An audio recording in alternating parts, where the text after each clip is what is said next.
नागपुरात भाजप युवा मोर्चाचं आंदोलन सुरू आहे। नॅशनल हेराल्ड प्रकरणी भाजप आक्रमक झाल्याचं पाहायला मिळत आहे। भाजप युवा मोर्चाचे कार्यकर्ते काँग्रेस कार्यालयाच्या दिशेने रवाना झाले।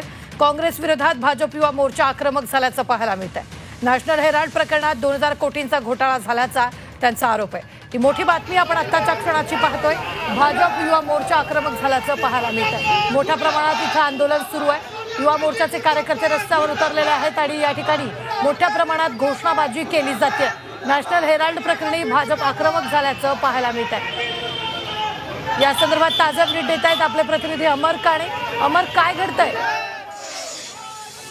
विरोधात आंदोलन होतं भाजपा युवा मोर्चाचं आणि आंदोलन छत्रपती शिवाजी महाराज चौक या चौकातून सुरू होणार होतं, पण अचानक भाजपाचे जे कार्यकर्ते होते ते आक्रमक झाले। संपूर्ण देशभरात काँग्रेस पक्षाचा राष्ट्रीय हेराल्ड जो घोटाळा आहे त्याविरोधात हे आंदोलन होतं आणि छत्रपती शिवाजी महाराज चौकात हे आंदोलन झालेलं।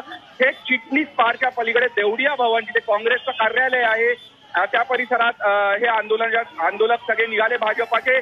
पोलिसांची प्रचंड तारांबळ उडाली। दरम्यान चिटणीस पार चौक ते बालदारपुरा या दरम्यान काँग्रेसचं देवडिया भवन आहे, त्यामुळे काही काळाकरता थोडं तारांबळ उडाली पोलिसांची। थोड्या वेळ तणावाचं सुद्धा वातावरण होतं, पण देवडिया भवनापासून साधारण 50 मीटर अलीकडे पोलिसांनी सगळ्या भाजपाच्या कार्यकर्त्यांना रोखलं। आता ते माघारी फिरलाय। चिटणीस पार चौकात अजूनही भाजपाचे आंदोलक आहे, पण एकूणच ज्या पद्धतीने आंदोलन झालं पोलीस कुठेतरी पूर्णपणे सावध नव्हते हे स्पष्टपणे दिसून आलं। त्यामुळे भाजपाचे जे कार्यकर्ते आहेत ते देवडिया भवन पर्यंत पोहोचले। निश्चित धन्यवाद अमर ताजे अपडेट देण्यासाठी। आम्ही वेळोवेळी तुमच्याकडून या संदर्भातले ताजे अपडेट घेत राहणार आहोत।